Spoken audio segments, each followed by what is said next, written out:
अवधूत चिंतन श्री गुरुदेव दत्त श्री स्वामी समर्थ. आपल्या प्रत्येकाच्या आयुष्यात एक गोष्ट कायम समान असते, ती म्हणजे शुभाची इच्छा. घरात आनंद यावा, कार्य यशस्वी व्हावं आणि कोणताही विघ्न अडथळा येऊ नये. म्हणूनच प्रत्येक शुभ कार्याची सुरुवात आपण कोणाच्या नावाने करतो? विघ्नहर्ता श्री गणरायाच्या.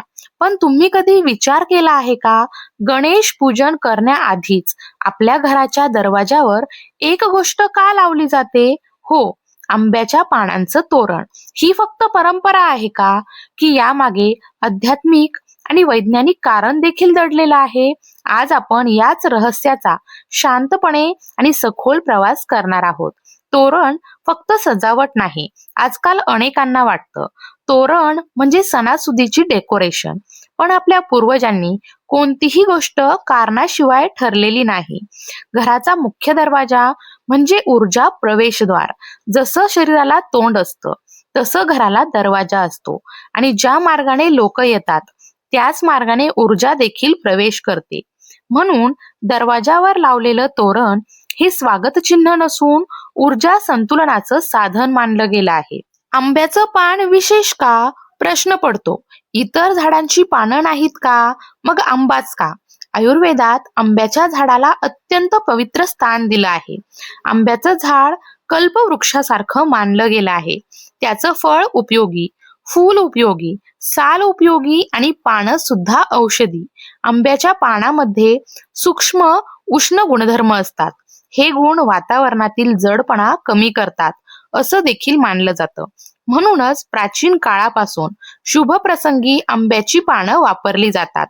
अग्नितत्व आणि ऊर्जा. शास्त्रानुसार प्रत्येक वास्तूमध्ये पंचतत्व असतात. आंब्याच्या झाडात अग्नितत्व प्रबळ मानलं जातं. अग्नी म्हणजे फक्त ज्वाला नाही, अग्नी म्हणजे परिवर्तनाची शक्ती, नकारात्मकता सकारात्मकतेत बदलण्याची ऊर्जा. म्हणूनच आंब्याचं पान घराच्या प्रवेशद्वारावर लावल्याने ऊर्जेचा समतोल निर्माण होतं असं मानलं गेलं आहे. वाईट नजर आणि ऊर्जा संकल्पना. पूर्वी लोक वाईट नजर म्हणायचे, आज आपण त्याला इमोशनल एनर्जी म्हणू शकतो. जेव्हा घरात मोठं कार्य असतं, लग्न, पूजा, नवीन सुरुवात, तेव्हा अनेक लोक येतात. प्रत्येक जण शुभेच्छा घेऊनच येतो असं नाही. काहींच्या मनात मत्सर असू शकतो. म्हणूनच दरवाजावर तोरण लावून घराभोवती एक सकारात्मक सीमा तयार केली जाते. परंपरा हजारो वर्षांची का टिकली? एक प्रश्न स्वतःला विचारा. जर एखादी गोष्ट निरर्थक असती तर ती हजारो वर्ष टिकली असती का? आपल्या आजी आजोबांनी, त्यांच्या आधीच्या पिढ्यांनी हे तोरण कायम लावलं, कारण त्यांनी परिणाम अनुभवले होते. परंपरा म्हणजे अंधश्रद्धा नाही, ती अनुभवांची साखळी आहे. तोरण तयार करण्याची सोपी पद्धत पहा. आता आपण प्रॅक्टिकल भाग समजून घेऊ. तोरण तयार करताना घाई करू नये. पहिली गोष्ट, पान स्वच्छ असावं. झाडावरून आणलेलं पान धूळ, जाळी, कीटकांनी भरलेलं असू शकतं. म्हणून ओल्या कापडाने हलकं पुसावं. हे फक्त स्वच्छतेसाठी नाही, तर आदरासाठी आहे. जसं आपण जेवणाचं पान पुसतो, तसंच देवकार्याचं पानही शुद्ध केलं जातं.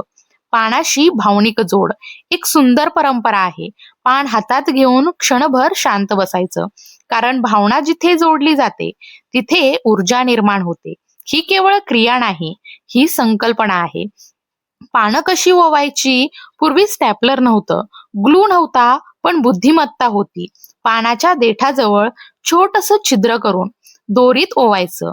यामुळे पानं नैसर्गिक राहतात आणि ऊर्जा प्रवाह खंडित होत नाही असं मानलं जातं. दिशा का महत्वाची? तोरण लावताना हिरवी बाजू बाहेर असावी, कारण बाहेरून येणारी ऊर्जा प्रथम त्या पानांना स्पर्श करते. आतली बाजू घराकडे राहते, म्हणजे सकारात्मकता घरात प्रवेश करते. ही प्रतिकात्मक पण सुंदर कल्पना आहे. किती पानं असावीत? लोक विचारतात. 11, 21, 51. शास्त्र स्पष्ट सांगतं, भावना महत्वाची, संख्या नाही. दरवाजाच्या आकारानुसार पानं घ्या. साधेपणा सर्वोत्तम आहे. पण इथेच एक मोठा प्रश्न उरतो. हे तोरण फक्त सणासुदीलाच लावायचं का, की रोजच्या आयुष्यातही याचा उपयोग होऊ शकतो?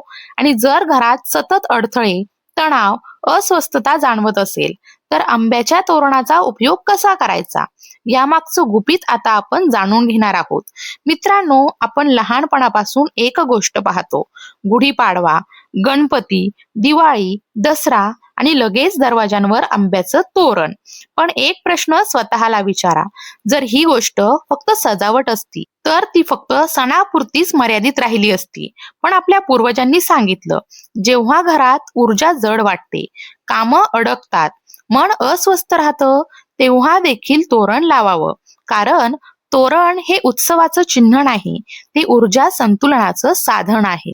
घरातील नकारात्मकता कशी ओळखावी? काही वेळा घरात सगळं व्यवस्थित असतं, पण तरीही कारण नसताना भांडणं वाढतात, कामं पूर्ण होत नाहीत, मन शांत राहत नाही, घरात आल्यावर थकवा जाणवतो. असं का होतं? आध्यात्मिक दृष्टिकोनातून सांगायचं झालं तर घरातील वातावरण ऊर्जा साठवतं. जशा भिंती आवाज लक्षात ठेवतात, तसंच जागा भावना सुद्धा साठवते. म्हणूनच काही घरे शांत वाटतात आणि काही घरे बेचैन. आंब्याचं तोरण ऊर्जा फिल्टर.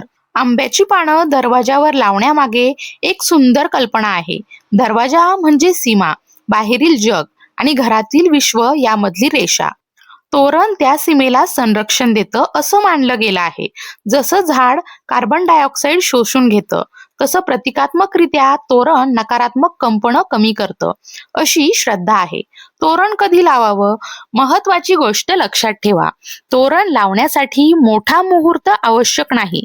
जर घरात जडपणा जाणवत असेल, कोणताही दिवस निवडू शकता. फक्त एक दिवस टाळला जातो, तो म्हणजे अमावस्या. कारण त्या दिवशी ऊर्जा स्थिर मानली जाते.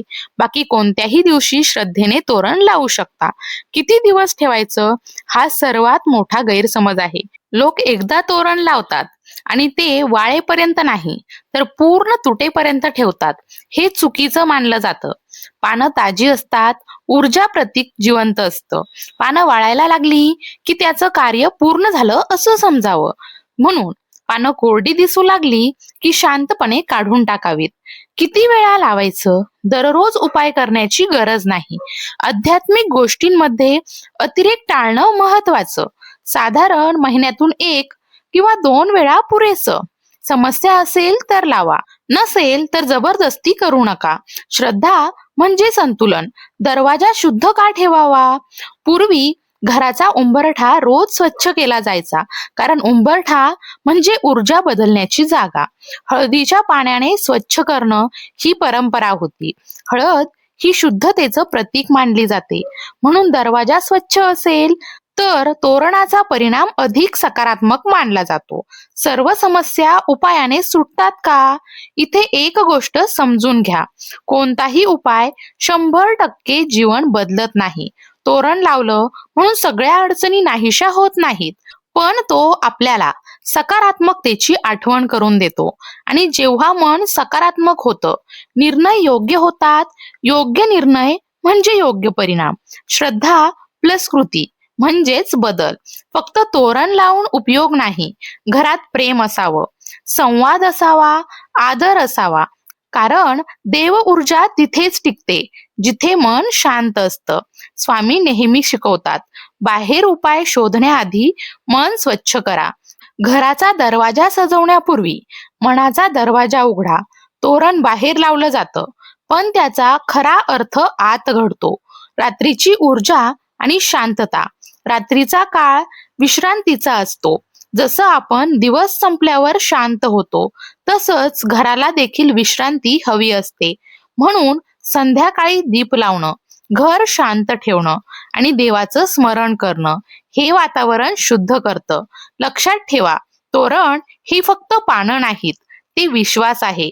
ते सांगतं, या घरात शुभ विचारांचं स्वागत आहे. ज्या घरात सकारात्मक विचार येतात, तिथेच लक्ष्मी, शांतता आणि समाधान टिकतं. आजपासून दरवाजाकडे बघताना फक्त लाकूड किंवा लोखंड दिसू देऊ नका. तो तुमच्या घराचा भाग्यद्वार आहे असं माना. आणि जेव्हा कधी तोरण लावाल, एकच मनात प्रार्थना करा, स्वामी, या घरात येणाऱ्या प्रत्येकाला आनंद दे. मनापासून एकदा म्हणा, श्री स्वामी समर्थ. जर हा अनुभव तुमच्या मनाला स्पर्श करून गेला असेल तर कमेंटमध्ये श्री स्वामी समर्थ नक्की लिहा. पुन्हा भेटूया अशाच आध्यात्मिक प्रवासात. तोपर्यंत भिवू नकोस, स्वामी सदैव पाठीशी आहेत.